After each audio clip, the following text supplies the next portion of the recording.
नमस्कार प्रिय दर्शकों, स्वागत है आपका आज एक नए कार्यक्रम में, जहां पर हम देखेंगे कि भाग्यवान योग यानी कि आपकी कुंडली में भाग्यवान योग किस प्रकार से घटित होता है। अगर आपकी कुंडली में ये योग थोड़ा मुश्किल हो सकता है, लेकिन अगर ऐसा योग है तो आप जब जब आपको आवश्यकता पड़ती रहेगी तब तक भाग्य आपके साथ चलता रहेगा। यानी कि आप सोचे नहीं कि भाग्य आपके साथ आगे चलता रहता। कभी कभी जीवन में आप देखते होंगे कि गोचर में अगर भी उत्पन्न हो जाती तो उस समय भी आपको इसका लाभ मिलता है कि अभी तक मेरा काम बन नहीं रहा था, लेकिन जैसे ही हमने सोचा हमें किसी की सहायता मिली या वहाँ पर कुछ ऐसा हुआ कि हमारा काम तुरंत हो गया। तो ये सारी चीज़ें होती हैं एक भाग्यवान योग में।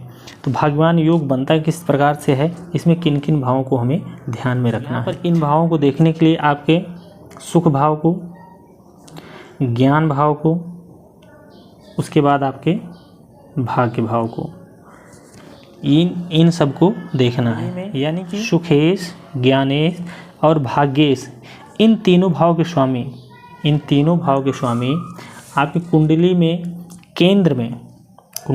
केंद्र में भी किसी भी भाव में आपको ये युति बनाकर बैठ जाए तो इसे ही कहते हैं भाग्यवान योग।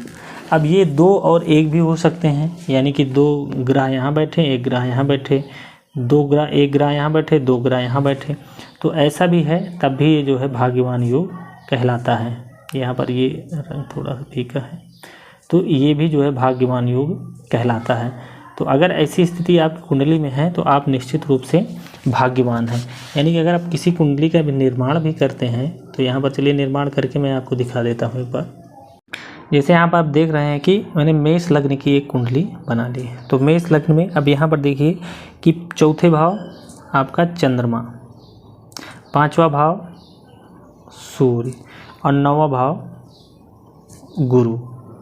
अब इसमें तो कुछ बताने की आवश्यकता नहीं कि चतुर्थ अगर ये गुरु, सूर्य और चंद्रमा ये तीनों अगर दशम भाव में ही बैठ जाएं, ऐसा स्थिति हो सकती है क्योंकि सूर्य और चंद्रमा लगभग साथ ही साथ आवश्यक समय में रहेंगे तो मानसिक अशांति होगी। लेकिन गुरु बैठ जाएंगे तो यहाँ गजकेसरी योग, आपका शिक्षक योग, और यानी आत्मा और जो है मन, और उसके बाद गुरु साथ ही हैं।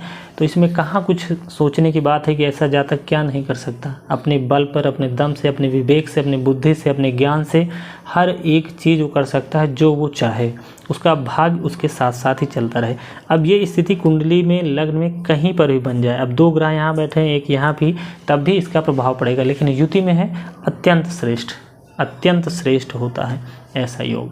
तो अगर ऐसी आप कुंडली में आपकी योग है, अगर आप देख रहे हैं तो आप अपने जीवन काल में वो सब कुछ हासिल कर सकते हैं जो आजकल इस भौतिक युग में सबकी इच्छा होती है, या सब जिसके लिए परेशान है, वो दुर्लभ चीज़ें आपको सुलभ प्रकार से आपको मिल जाएंगी।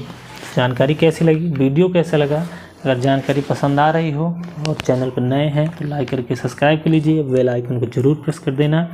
और अगर मित्रों के साथ अपनी जानकारी साझा करना चाहते हैं तो अधिक से अधिक मित्रों के साथ साझा करें। मिलते हैं नई वीडियो में नई जानकारी के साथ, तब तक के लिए नमस्कार।